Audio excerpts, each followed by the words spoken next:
So I have this wonderful piece of walnut behind our couch as a shelf. The only problem is being able to plug in anything that's behind the couch. So what I did was went onto Amazon and I found this awesome $20 pop-up charger that'll help us so that we don't have to reach behind the couch anymore.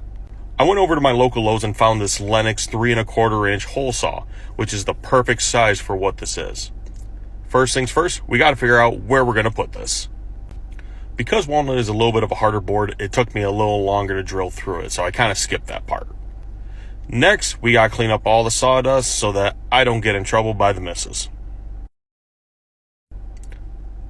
Next up, we feed the cord through, we put the whole mechanism through, and then there's this nifty little collar that'll tighten it against the bottom.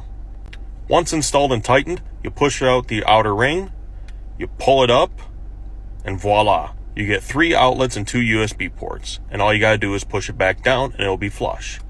The blue light is the indicator showing that it's getting power, so now we'll plug in the iPad, and bam! Spring clamp pliers, locking, you lock it on there,